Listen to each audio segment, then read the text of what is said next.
que queremos, ¿no? Okay, entonces ese es punto 1.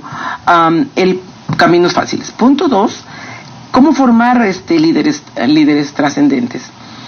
Cuando los padres, por estar subirnos a ese carro, a esa vorágine del tener, ganar, tener, quitamos tiempo a los hijos. No les damos tiempo. Ese muchachito o esa niña, o sea, realmente se sintió abandonado. Y por ejemplo, yo les decía, una vez soy, gracias a Dios, terapeuta familiar, tengo toda la parte de la psicología, que en este libro conjunto de alguna forma muy interesante la psicología con la teología, ¿no? Entonces, hace 20 años soy terapeuta familiar doy terapia familiar, y entonces hace como 5 años me gradué en Boston College la maestría de teología. Entonces tengo la teología, porque el ser humano somos soma, o sea, el cuerpo es mente y espíritu. Entonces, al cuerpo, ¿quién lo cura? Pues los médicos. A la mente, la psicología, y el espíritu es Dios, no hay más. Pero entonces, en este mundo de que los papás están ocupados, que descuidamos el tiempo que le damos a los hijos.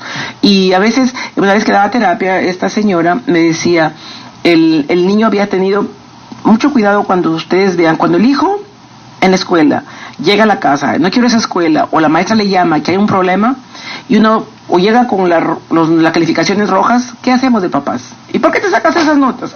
Primero el regaño. A ver, no, hay que sentarnos y escuchar, ¿no? A escuchar al hijo, ¿qué está pasando? Entonces, esta señora me dice que su hijo de 6 años estaba en la escuela y la maestra le dijo, últimamente está muy peleonero, con todo el mundo pelea. Y entonces cuando hago la terapia con el niño, y con los niños se hace con dibujos, entonces dibuja por ahí unas bolitas y todo, y le digo, ¿quién está aquí, hijo? Es una bolita en el centro, ese soy yo, estoy solito. Y por aquí, ese es mi papá, él es malo, él se va, yo no lo veo, él es malo. Y luego, y por acá, esa es mi mamá, ella también es mala, me deja con su comadre que me cuide todos los días. Pero ese niño es enojado, entonces yo le digo, se llama empatía, le digo, vamos a decir Pedro, yo puedo entender tu enojo, Pedro, estás enojado con mamá, estás enojado con papá. Sí, ellos son malos. Entonces yo agarro un cojín y le digo, imagínate que este cojín es tu papá, saca tu enojo con él, ¿no? Este es tu papá, saca tu enojo. Miren, pues, tiró ese cojín en el suelo, saltaba así como, malo. Pero mire, yo creo que 5 minutos, sacó todo su enojo con el papá. Luego agarré otro cojín y le digo, hijo, imagínate que este cojín es tu mamá, saca tu enojo, hijo. Y entonces ya le dio una señal, lo tiró, ¿no? Entonces, ese niño, ¿qué estaba pasando? Ese niño, me abandonaron, papá y mamá. Cuando hablo con los papás, le digo, pues el niño siente que ustedes lo abandonan. Los papás a la defensiva, sacando las uñas, ¿no? No, yo no le he abandonado a mi hijo, que el papá dice, sí, pero ¿qué pasaba? Que el papá por cuestiones migratorias se casó con alguien por papeles y se tenía que viajar a Texas, al sur, para pasar tiempo por los papeles, ¿no? Entonces dice, pero mi hijo sabe que yo necesitamos los papeles, Y la mamá, pero él quiere que yo le compre zapatos de marca, tenis de marca, zapatillas de marca. Entonces él sale, le ha dicho, ¿tú quieres zapatillas Nike? Pues yo tengo que ir a trabajar, ¿no? Y nosotros no lo hemos abandonado Le digo, señora, un cerebro de un niño de 6 años no le pida que entienda que papeles y que tenis de marca. Ese niño no ve a su mamá, no ve a su papá, ese niño se siente abandonado. Entonces, ¿qué tanto tú y yo abandonamos a nuestros hijos en la casa, ¿no? Entonces, ese niño crece con esas heridas que se va de alguna forma canalizar en enojo. Por eso el niño te peleaba con todo el mundo. ¿Qué estaba? Sacando su enojo con todo el que se ponía enfrente. Pero le pone la etiqueta a la maestra, peleonero, o la mamá llega y lo castiga. Oye, castígate tú y tu marido que lo abandonaron a ese niño, ¿no? Entonces, eso es lo importante, que cuando nosotros, en esta sociedad que nos subimos en el carro, por hacer dinero, le quitamos tiempo a los hijos, ¿no? Entonces, la tercera parte de los líderes trascendentes. El líder trascendente habla, cuando estoy como decía Kelita, en el libro, Empiezo con la pedagogía ignaciana. Es el paradigma ignaciano. ¿Qué es el paradigma? El paradigma está el dibujito. Entonces, cuando tengan el libro, el dibujito dice, está así, ¿no? Este es un círculo de círculos. Entonces, viene un contexto, el contexto donde sucede, donde estamos, tiempo, espacio. Luego viene la experiencia, la reflexión, la acción y la evaluación. ¿Qué quiere decir? Que este método se aplica a una conferencia. ¿Qué estoy hablando? Estoy hablando de la experiencia, ¿no es cierto? De lo que pasa con mis alumnos o con este niño. Y luego vamos a ir a la reflexión. La reflexión es la parte teórica, la parte analítica. Por ejemplo, se aplica a cualquier curso. Cuando yo enseñaba en México, enseñé 10 años en la Universidad Iberoamericana, el campus Laguna, el Torreón, el estado es Coahuila, hace frontera con Texas. En la Universidad de los Jesuitas yo enseñé ahí 10 años, gracias a Dios, y enseñaba introducción al problema del hombre, introducción al problema social y problemas sociales de México. Entonces, la introducción al problema del hombre es un curso de todo un semestre. ¿Con qué empezamos? Y es lo que pongo en el libro. Entonces, empezamos con valores. Los valores es nuestra estructura. Imagínense un edificio. ¿Con qué empieza el edificio? Con la estructura, ¿no es cierto? Si no hay estructura, ¿cómo ponen los ladrillos? La estructura del fierro, ¿no? Las bases. Entonces, los valores, nuestra escala de valores, es nuestra estructura, ¿no? De la persona. Entonces, así empieza. Luego, ¿qué viene? Viene la autoestima. La autoestima es el basement. Imagínense, aquí no hay casas con sótanos, ¿no? Pero allá todas las casas, como son de madera y por el frío, no hay una casa que no tenga un sótano, ¿no? Entonces, y de acuerdo al tamaño del sótano, pues va a ser la altura del edificio, ¿no? Entonces, la autoestima es el segundo parte del curso. Luego vamos a ir abundando. Después los grandes teóricos, ¿no? Empieza en este grupo de teóricos el doctor Howard Gardner, que hasta ahora, bueno, justamente en septiembre ya se va a jubilar de la Universidad de Harvard. Es como la gema, ¿no? El diamante de Harvard. Este doctor Howard Gardner, que está en el libro, está en la contraportada y tengo una foto con él porque ha sido mi profesor, gracias a Dios. Él en los 70s crea la teoría de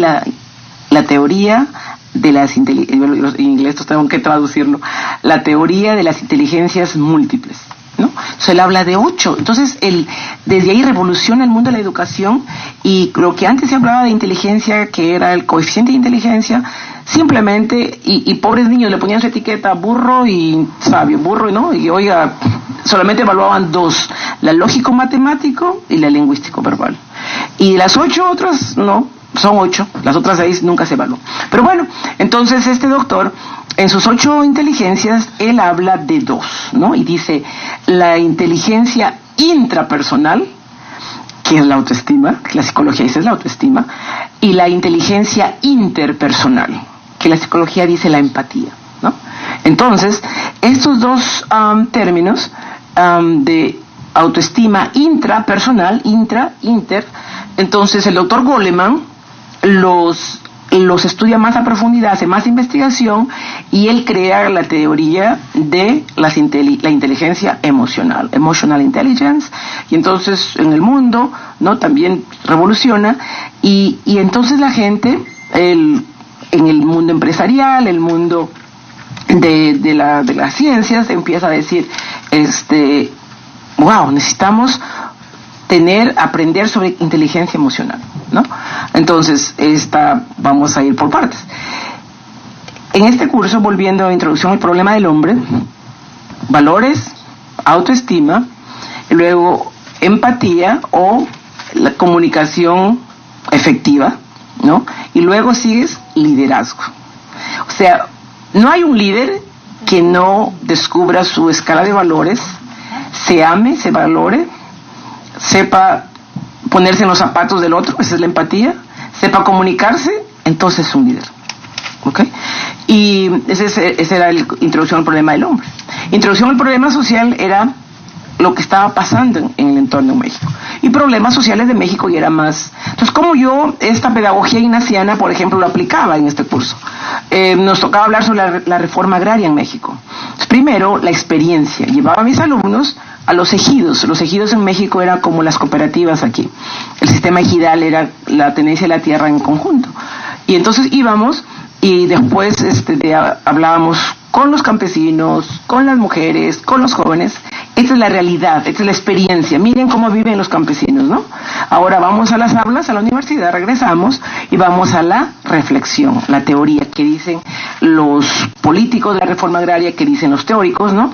Y luego ahora ya tu acción va a estar en función de tu análisis, de tu experiencia con lo teórico, y ahora tienes que hacer algunos ajustes para cambiar algunos comportamientos, ¿no? Entonces, esa pedagogía ignaciana, que es desde San Ignacio Loyola, 550 años atrás, lo han ido en varios ambientes. En un tiempo yo estuve para la parte empresarial. En un tiempo yo formé parte de un equipo que íbamos a las empresas grandes a implementar procesos de mejora continua o calidad total, ¿no? En México. Y entonces a mí me tocaba la primera parte. Tú vas a lavar los cerebros a dar lo que se llama filosofía de calidad total. Y fíjense, de todas las áreas, ¿no? Y entonces aquí en la parte de experiencia lo cuento. Entonces me tocó pues los dueños, ¿no? Los gerentes, mandos medios y los obreros. Y entonces, ¿cómo la parte de la motivación, que es para los empresarios siempre creen que la mejor estímulo, o los políticos, para el trabajador es dinero, y que aumento de sueldo es lo mejor. Pero hay personas que eso no es un estímulo, ¿no? Y entonces, en este proceso también lo amarro con una teoría. Entonces, en una parte, en el primer capítulo, hablo de las teorías de liderazgo, de las últimas, ¿no? Entonces hay una teoría que se llama liderazgo situacional. Entonces depende de la situación, está en función de la madurez de tu seguidor, de tu hijo, de tu alumno, y de tu destreza. Por ejemplo, si yo tengo una fábrica de carpintería, ¿no? Entonces yo soy el líder, yo soy el administrador. Entonces yo veo que hay trabajadores, pues Pedrito es diestro, buenísimo, trabaja perfecto, pero un poco rebelde, como que no se queja de todo. Entonces me acerco y voy a descubrir cómo lo voy a motivar, qué es lo que esa persona, ese trabajador necesita motivarlo para que produzca bien, ¿no? En el hogar, lo mismo. O sea, tienes 5 o 6 hijos, uno de tus hijos hace bien en la escuela y todo, pero es el rebelde. Entonces, ¿cómo te lo ganas? ¿Cómo lo tratas diferente que los demás para motivarlo, ¿no? En la escuela, con mis niños. Yo tengo salones de 20, 25 niños, y yo veo este tipo de niño, ¿no? Él sabe hacer la tarea, pero es un rejego, se queja, entonces tengo que motivarlo, ¿no? Ese es un tipo de, el liderazgo situacional, este es un tipo de, no está tan maduro, ¿no? Necesita motivación. El otro es el seguidor o colaborador o alumno, hijo, que es diestro en la materia, sabe hacer su tarea y además está motivado. Yo con ese alumno ya no participo. Yo tengo así 4 o 5 por salón. Hijos, ya ustedes, yo sé cómo, ya mire, de ahí ni me paro en su carpeta, porque ya sabe que yo sé que van a hacer su tarea. En el trabajo, en la empresa, esos trabajadores que están motivados y que saben hacer, el líder que hace, delega, ya, quítate de ese grupo de encima, ¿no? De peso. El tercer tipo de colaborador, de alumno, de hijo, es el que ni quiere hacer, no le da la gana hacer, ni sabe hacer. Ahí, ¿qué hace el líder? ¿Qué hace el maestro? Ahí ya ordena. Así lo haces, paso 1, 2, y te estoy checando. Y así, paso 2, y te estoy checando. Ahí, un poco de autocracia. Ahí, al rato va a madurar, pero con ese tipo de personas tienes que ser duro, ¿no? Y el cuarto, que esa persona tiene todas las ganas del mundo, pero no sabe hacer la tarea. Entonces, ¿qué hago? Participo, voy, me siento y le enseño cómo hacer la tarea. Mire, ojo, así se hace. Porque tiene las ganas, pero necesita más mi tiempo, ¿no? Entonces el colaborador lo mismo. Entonces, este es el liderazgo situacional que van a encontrar. Hay otra teoría que habla del switch, que es cómo cambiar. Entonces los seres humanos nos tardamos tanto en cambiar. Y cuando hablamos de cambios, nos asusta, ¿no? Cuando perdemos el trabajo, ¿y ahora qué va a pasar? ¿No? Perdemos la casa, ¿qué va a pasar? Entonces, somos, al inicio del Homo sapiens, hemos sido nómades, pero después descubrimos la agricultura y nos hicimos sedentarios, ¿no? Entonces, ya no queremos salir, nos acomodamos.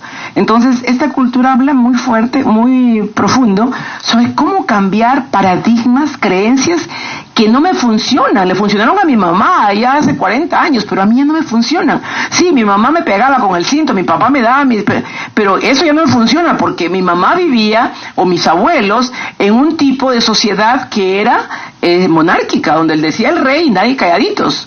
Eso ya pasó. Ahora vivimos en una sociedad democrática, y ¿cómo voy a enseñar a mi hijo? Obedece, obedece, obedece.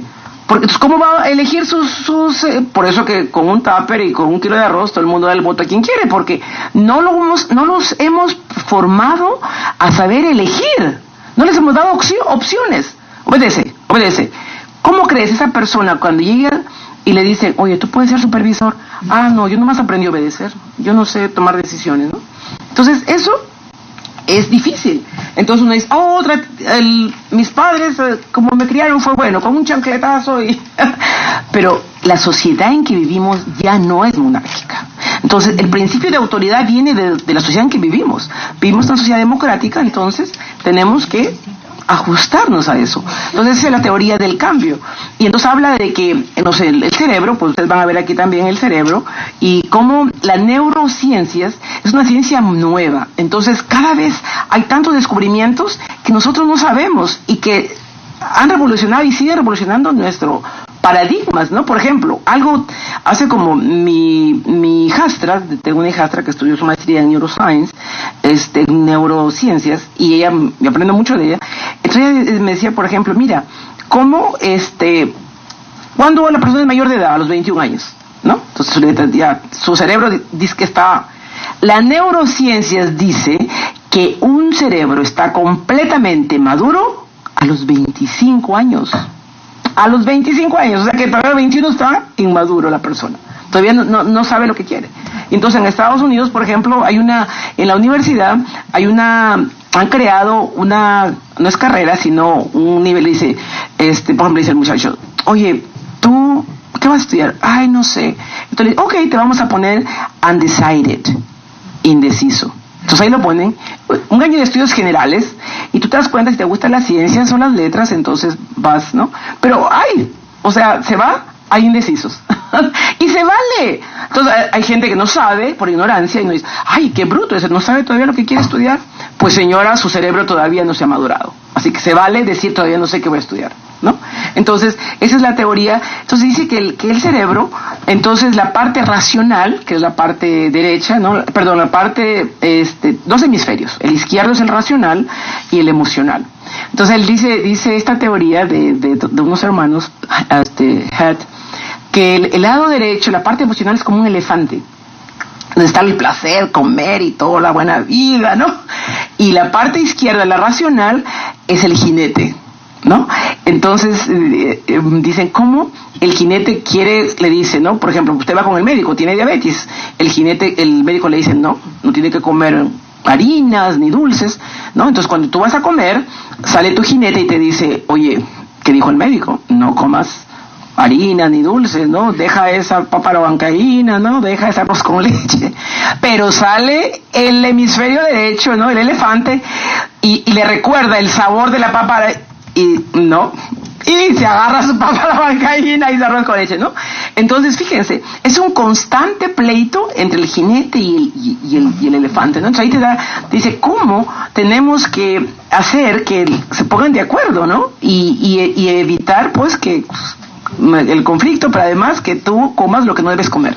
Entonces, así van a ir viendo las teorías para que en el libro del liderazgo situacional, el liderazgo del cambio, el que es el switch, y el otro que es sobre seguro lo han escuchado en las escuelas porque el año pasado, no sé, como 6 años salió Teach as a Champion, ¿no? Enseñar como campeón. Y ese es de una doctora Carol, una psicóloga, en el 2010, salió sobre la mentalidad fixed versus growth. La mentalidad de crecimiento versus la mentalidad de estancamiento, ¿no? O fija. Entonces, la persona que dice, no, yo soy así, no voy a cambiar. Así somos los Torres, y los Torres no vamos a cambiar nunca. No, pues, si a usted mejor ya está en el cementerio, su tumba, porque el ser humano se vale cambiar, se vale volver a empezar, se vale retomar cosas que tal vez no lo ha retomado. Entonces, una de las características importantes del líder trascendente es ser flexible. La rigidez es el que tiene la mentalidad fija, y esa persona hasta sufre de migrañas, de depresión y todo, porque no es capaz de cambiar su forma de vida, no es capaz de perdonar y amar a la persona que le hizo daño, no, o sea, jamás. Entonces, esas enfermedades psicosomáticas, ¿no?, de la mente que se somatizan, ¿no? Entonces, en la otra parte del libro, entonces toda esta es la parte de las teorías, y luego, por ejemplo, cómo entramos a la parte de la autoestima. Entonces, aquí en la autoestima me detengo un poquito, porque la autoestima, que usted va a escuchar la autoestima cuando hablamos los maestros que están aquí, estamos hablando del bullying, ¿no? Que eso antes era normal, que le pongan chapas a los muchachos y todo, y uno se reía y festejaba. O sea, ahora no se puede hacer eso, ¿no? Entonces, porque gracias a la inteligencia emocional, gracias a estos aspectos que ahora, por ejemplo, en mi distrito escolar, que decía hace rato Aurelia, es el segundo distrito más grande de Massachusetts, del estado. El estado de Massachusetts tiene el primer lugar en calidad educativa en los 50 estados de la Unión Americana. Entonces, ser maestro ahí es muy difícil. O sea, yo no importa que tenía un doctorado, 4 maestrías, no importa. Tú aquí das tus exámenes, son 3 exámenes, cada examen de 4 horas, en inglés todo, reading, writing, y la materia que vas a enseñar. Y si no, no hay la licencia para ser maestro en Massachusetts, en las escuelas públicas, ¿no? Ahí es al revés, ahí el respeto que si tú le dices a un gringo, soy maestro de universidad, como que, okay, soy maestro de escuelas públicas, wow, se sacan el sombrero, porque no es fácil. Y entonces en este proceso en mi distrito escolar, volviendo, 62% de mis alumnos son latinos. Y en las escuelas, en mi escuela, por ejemplo, miren, los niños latinos, me decían una vez, había un examen de MCAS, y llego y me dice un niño, Miss, ¿usted es teacher? Y yo, en inglés, ¿no? ¿Usted es maestra? Y yo le digo, sí. Y me dice, no, usted está bromeando, usted debe trabajar en la cafetería o en la limpieza, porque yo veo señoras latinas nomás en la cafetería, en la limpieza, pero no he visto ninguna maestra. Mire el niño. Entonces, yo me dio tanta ternura, ¿no? Que le digo, mira hijo, ven para acá, mírame. Porque un niño que recibe el mensaje, ese niño que dice, ¿para qué voy a estudiar? ¿Para acabar en la cafetería o en la limpieza? Voy, mejor no estudio, y entonces pasan de noche por la escuela, ¿sí o no? Entonces, yo me siento y le digo, mira hijo, mírame a los ojos. Le digo, yo soy maestro. Y tú puedes ser maestro, puedes ser lo que tú quieras, ingeniero, médico, lo que tú quieras. No dejes que nadie te ponga etiquetas, ¿no? Los latinos solo sirven para limpiar, ¿no? Entonces, en ese distrito escolar, pues han habido muchos cambios. Pero últimamente, para este año escolar que viene, que empezamos ahora en septiembre, 2019-2020, me ha dado mucha alegría porque han contratado para cada escuela, son como 22 escuelas, primaria, secundaria y high school, han contratado, ya teníamos un trabajador social y un psicólogo, ahora han contratado coordinadores de desarrollo emocional. O sea, ahorita la parte emocional está teniendo tanta importancia en las escuelas, gracias a Dios. Porque miren, por ejemplo, hace como el último periodo, uno de mis mejores alumnos en el examen tronó, ¿no? Reprobó. Y luego lo llamo y le digo, hijo, ¿qué está pasando? ¿No? Después de la escuela y todo. Y no, el papá y la mamá se habían separado, el papá se fue a otro estado, y el niñito, entre que dice, llorando, entre que me voy y vengo, bueno, el niño joven, entre que me voy y vengo, que me olvido mi tarea en la casa de la mamá, en la casa del papá, y no sé dónde está la tarea, y ese niño desesperado, o sea, devastado. Y entonces, ¿qué? ¿Yo le voy a poner una etiqueta o este niño es un burro? No, ¿cómo en los mejores alumnos un evento tan fuerte como es la separación de los padres, no le puede desgraciar la vida? Entonces, pero desgraciadamente todavía en nuestro sistema lo que no ha cambiado son la evaluación por números, o sea, te sacas 100, o sea, qué penijo. Pero entonces hay que dar otra oportunidad, o hay que que retome el examen o que haga un proyecto. Pero bueno, entonces hablando de esta parte emocional, si nos hacemos una herida y sangramos, uno corre a emergencia, ¿no es cierto? Pero cuando la herida está en el alma, nadie corre a ningún lado. Entonces, esa es la parte que estamos en las escuelas, que es donde se forman los futuros líderes, pero también los padres de familia deben saber qué es la autoestima. Entonces, la autoestima es como, imagínense como aquí tienen una foto de la autoestima, que es una escalera. Los psicólogos empiezan diciendo, ¿no? Para fortalecer tu autoestima, tú dices, son 4 peldaños, y te hablan del primer peldaño. Entonces vamos aquí, el primer peldaño, autoconocimiento. Ok, me conozco. Ahora, ¿qué sigue? El siguiente peldaño es me acepto. Entonces me acepto. Sigue. El tercer peldaño, me respeto. Y el último, me amo. Entonces primero nadie ama lo que no conocen, ¿cierto? Primero me tengo que conocer, me tengo que aceptar como soy, me tengo que respetar, así me respeto, y al final me amo. Entonces nadie puede decir que se ama si no sube esos 4 peldaños. Entonces, pero tú vas a terapias y te dicen, pues bueno, es importante que se conozca, porque además tú dices, oye, pero yo me conozco, ¿sí? O sea, cambiamos cada día, para bien o para mal. Entonces, el conocimiento que yo tenía de mí o el concepto puede que haya cambiado. Tal vez antes no era tan temerosa o menos temerosa, ¿no? Entonces, cuando me acepto como soy, con mis limitantes, como el ser humano somos mitad blancos y mitad negros. Somos capaces de las mejores acciones, pero también de las peores. Entonces, ¿qué pasa cuando yo no acepto mis peores acciones? Me proyecto en el otro, como el proyector, ¿no? Y bueno, no tengo proyector ahorita, pero el proyector, vemos en la pantalla lo que está allá. Entonces, cuando yo siempre hago esta dinámica con algo en retiros o en conferencias, y que tenemos más tiempo, ¿no? Y le digo, piensa en alguien que te cae mal, no me digas el nombre. ¿Qué hace o qué dice esa persona que te repatea las tripas? ¿No?